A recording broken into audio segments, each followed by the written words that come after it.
morning. We're into the final little bit of October here, and as you can tell, it's still staying a little bit dark out now toward the end of the month here.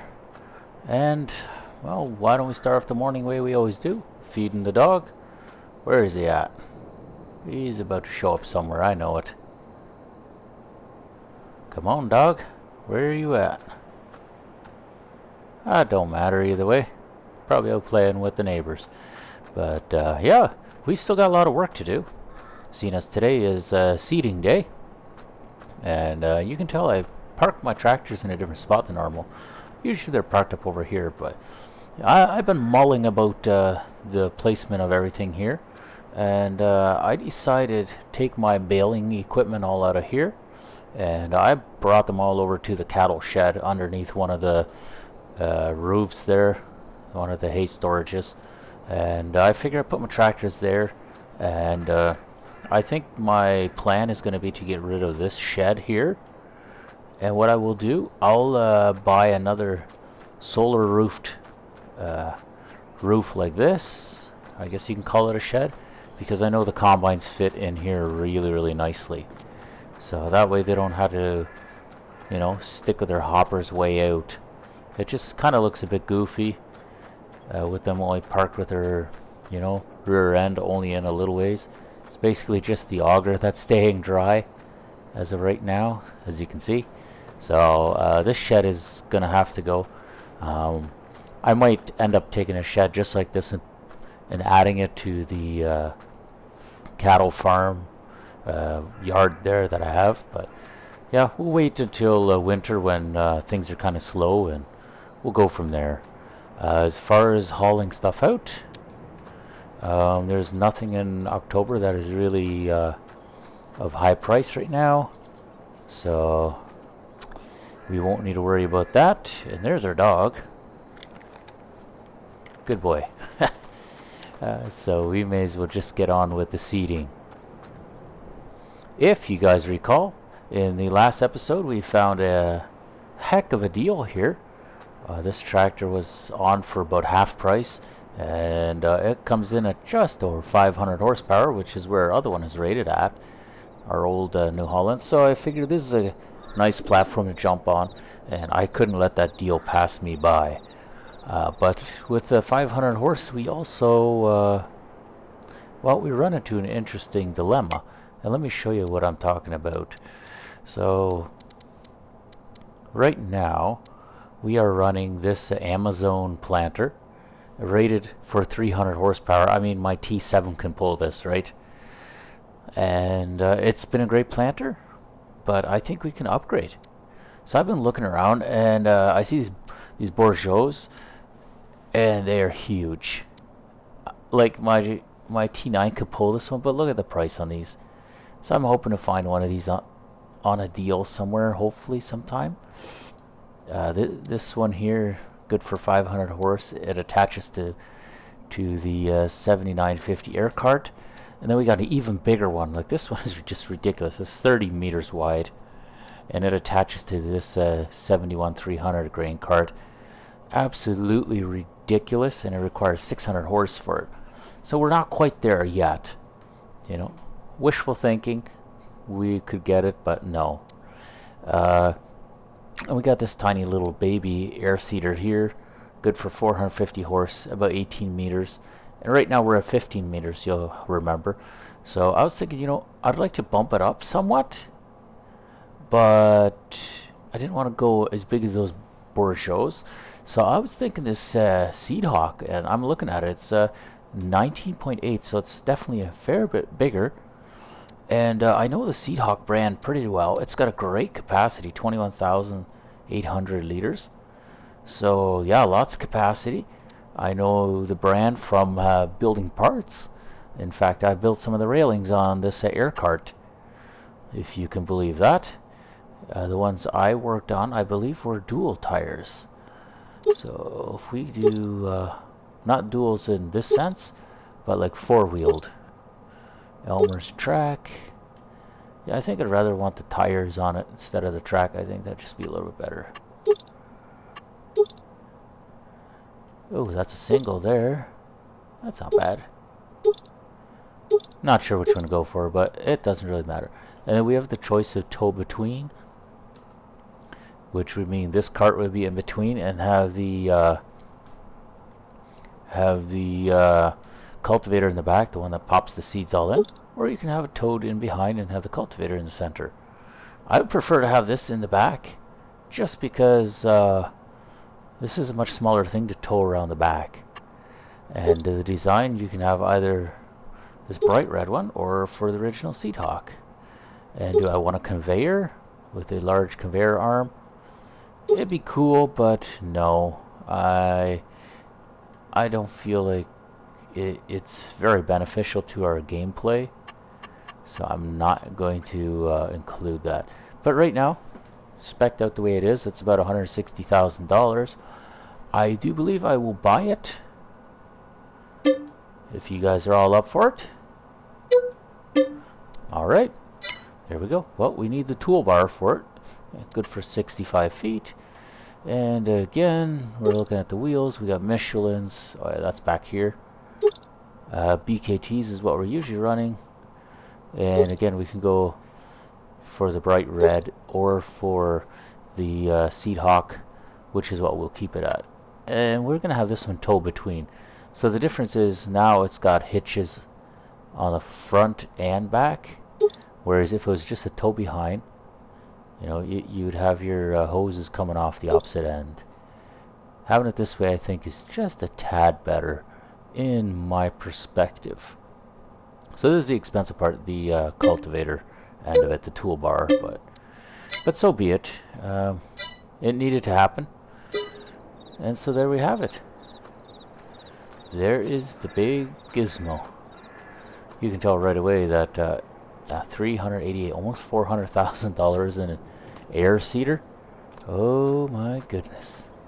You can tell it's pretty well spec'd for this tractor. Like, if you look at it, it's pretty well just as tall. So it should be interesting. I think we're gonna like this air seeder. I've used it in the past, just in private maps, not ones I publicly post. And usually this one goes off without a hitch. I usually don't have a lot of problems with it. So looking forward to using this on the Fox Farm map here. If we can just get that tail end in there right, we should be on the road in just a second. But yeah, with bigger equipment, means a lot more wiggling around. There she is. Alrighty. Now the reason I want to have the wings in the center versus in the back is mostly because they're so much wider, and I would rather have them closer to the tractor so it can make its turn instead of having them dragging way in the back and catching all the trees. It'll be interesting to see how it'll maneuver around our fields. I feel like I may have to do a perimeter pass, or at least edge of the field pass, but we'll play that one by ear. Now, before we can officially start to plant, we are going to have to fill up this seeder. We have just the tool for that, don't we? Come here, you. There we are. We'll grab the T7. I believe we do have a seed tender. Hopefully it'll reach. If not, we may have to grab that auger. But we'll try this first. And the day may come where we need to get a bigger tender. I'm not going to say it won't ever happen. But for now, let's just fill this cart up, seeing as I believe we had a pretty big capacity on that Seed Hawk there. So we may as well fill up the cart while we're at it. Alright. Let's see if we can get that auger over top. There we are. Not very convincing. Oh. Looks like it's missing the holes entirely, but I guess that's kind of its trigger point. So we'll take it. Let's see if we can get that to straighten out some. maybe find another trigger point somewhere. Yeah, my auger is definitely too short. 100% too short. Alright. What we'll do, we'll go grab the other red auger and let's see if we can pull that over here. So yeah, new seed tender might be in the playbooks. Just maybe. And we'll bring this auger around. Oh, look at that. It's going to have to be lifted a bit higher. But we can leave it as it is there, because it has its own engine to move. Alright. Now, let's get to work. Let's get to work. Enter. And start engine. There we go. I knew it could go higher.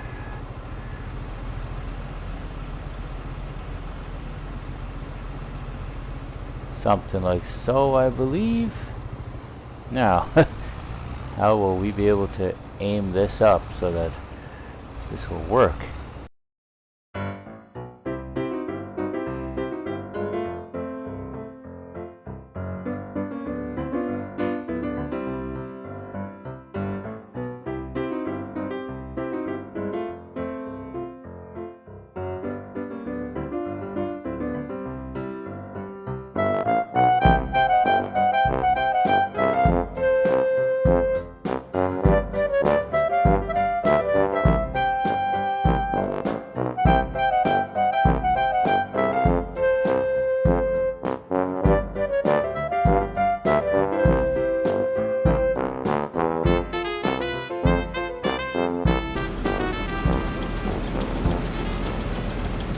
Well, there you have it.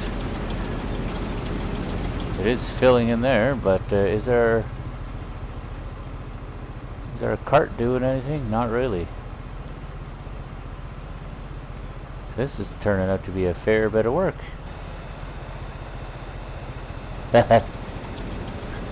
And yeah, that might be glitching a bit. Maybe just a tad, yeah. Wow, our seed cart is pretty well empty. Amazing.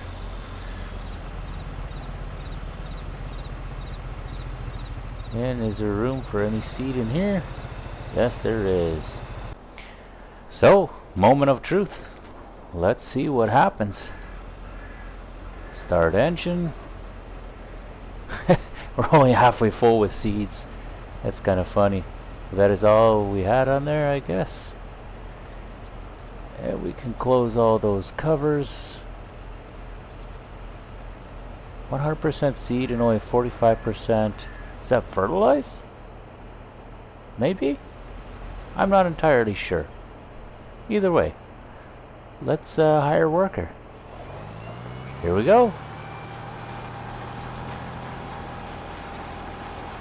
There goes our wheat. That is amazing. Beautiful and amazing.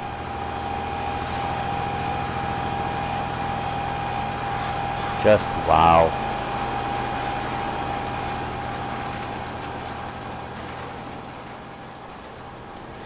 Now, while my big New Holland here is busy planting, why don't I grab the smaller planter and I could be doing field 24, 25, and 26 since they're all linked together. And then whenever this guy finishes, we'll just grab him and use him for the rest of it. So that's what I'm thinking. I'll grab the old New Holland that we have over here.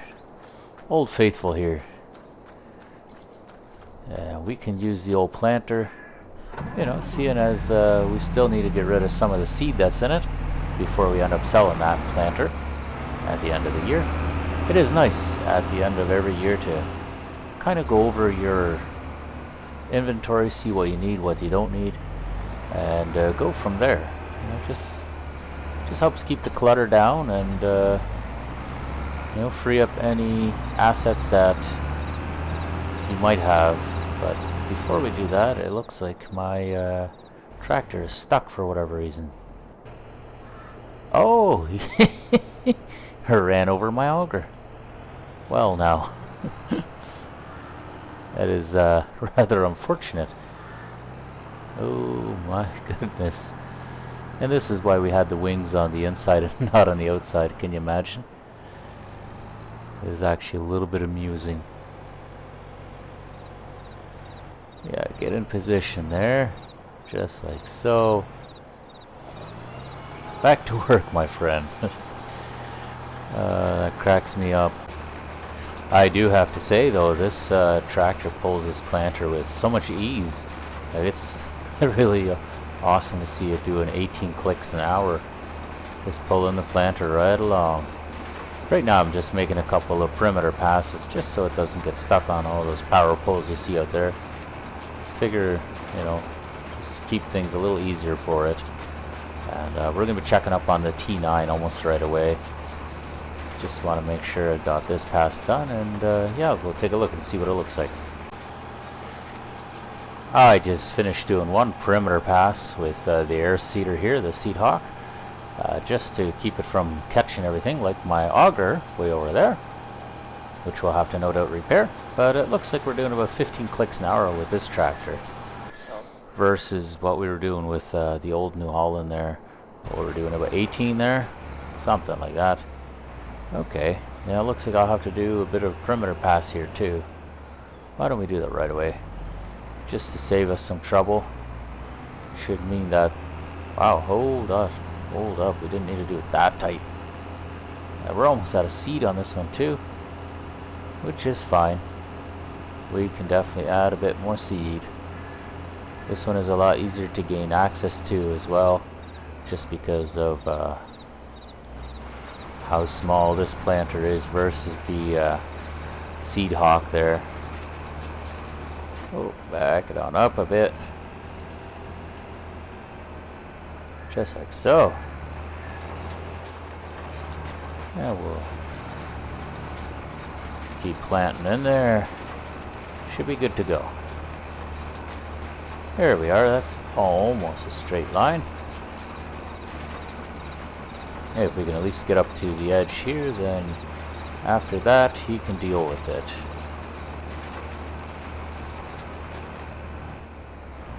There we are. Perfect. You'll remember this used to have grass on the center part, which was supposed to be our little pasture, but what a dinky marinky thing that was. It always had a lot of bald spots on it. Wasn't a really great grass field, so we all changed it, plowed it over, changed everything to an arable field instead of a pasture, and it's worked pretty good for us so far.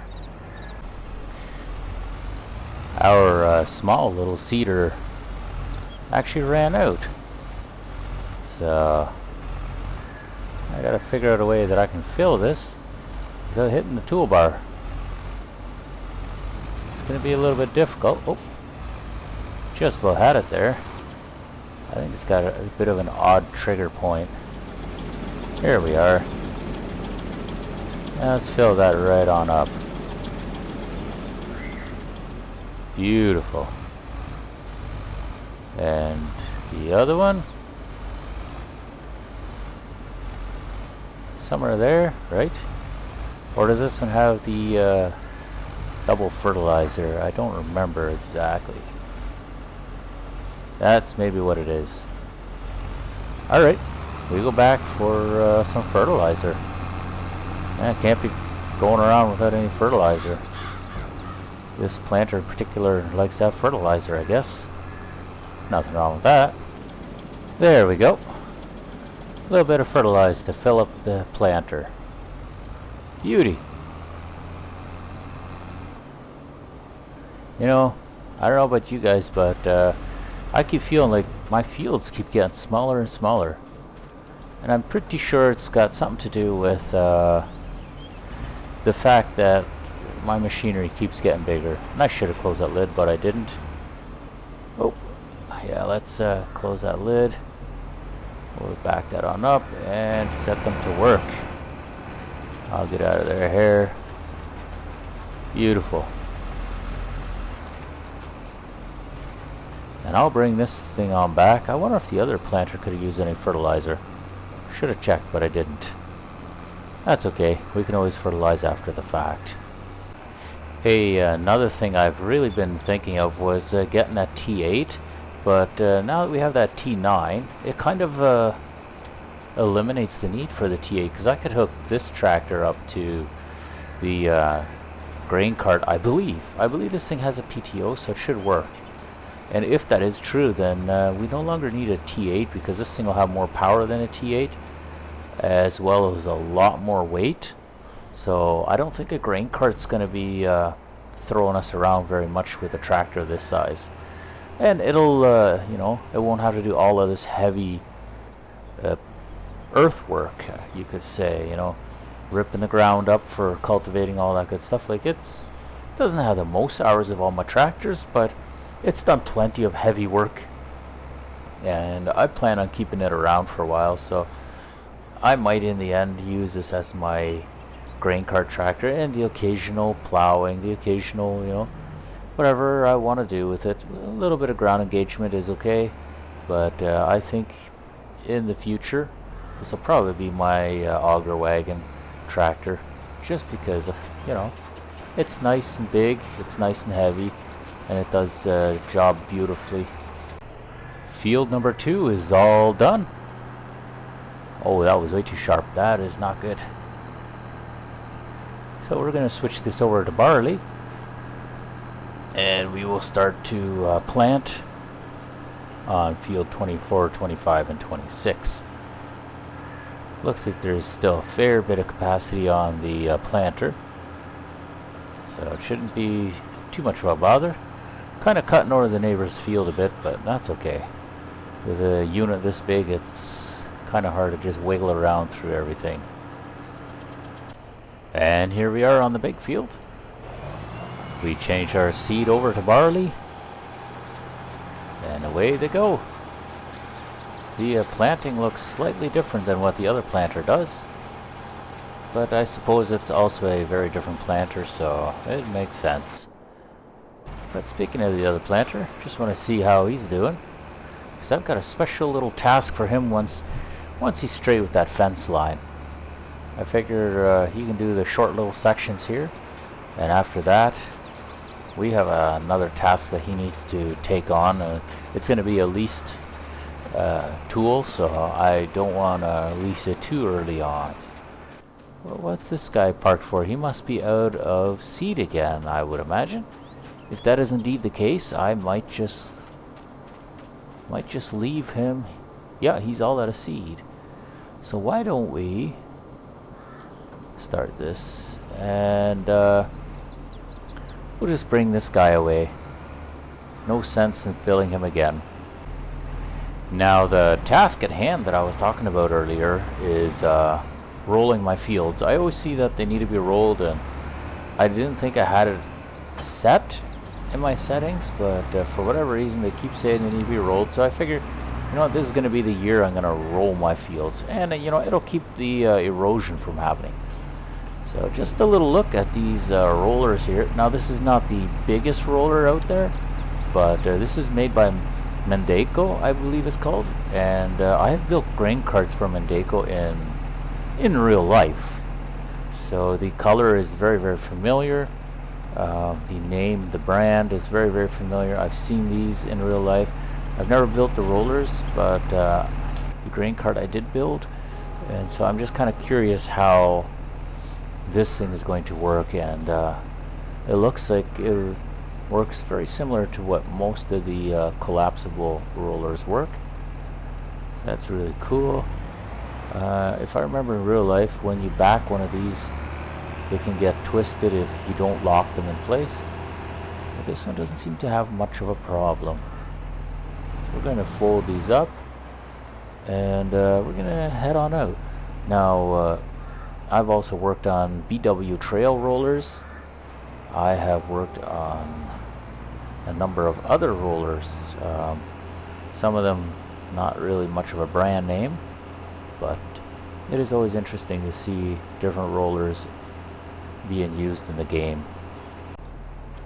This particular roller, while it's not the widest one in the game, this one requires about 425 horse, so I figured it's probably a nice size to put the 500 horse New Holland at that we own. So wow, yeah, no, that makes it nice and dark. It's beautiful. And what does the action look like? Yeah, the rollers are all moving beautifully. Wheels are all lifted up. That's pretty cool. I like that. We're gonna let this guy do his thing. I'll probably have to move that auger real soon, or else he's gonna run it over too, isn't he? Alrighty. For some reason, there seems to be a bit of a hole there that we'll have to patch up with our planter, as well as right here. Seems to have left a little piece out. Interesting, but it is what it is. Not the end of the world. We can patch that up, no problem. I guess field 24, 25, 26 are all done. I did have to fill up the seeder one more time, so we should probably get that guy out of the way. Should be on the T6. Let's just hop to it. There we are. So the auger wagon came in handy. It was good for hauling seed. I was thinking of putting this up on the chopping block, but it looks like it'll live to see another day. Anyway, we have got the roller just going ham there. You can see part of that field is nicely blacked out, so that's beautiful. And shouldn't take too long. That roller will be all done with his business there. In the meantime, I might go fill up my TMR machine a little more and make sure everything is up and running there. But as far as the planting goes, that's going to do it. No more planting until next year. So yeah, that being said, I think it's a great place to conclude the episode. So, because I say so often, I'm going to say so again. If you guys like this video and you want to show your appreciation for it, give the video a thumbs up. Let YouTube know I'm doing a good job. If you guys want to see more videos just like this, and you want to keep up with the series, because even though we got a new seeder, doesn't mean we're done. We can always go bigger. And you know, we need a lot more fields too. We need to join some of these fields together as well. There's definitely more content to be made. So I hope you guys will consider subscribing, and we'll see how far we can go. Other than that, I wish you guys all the very best of a day today, and we'll catch you all in the next episode. Till then, take care.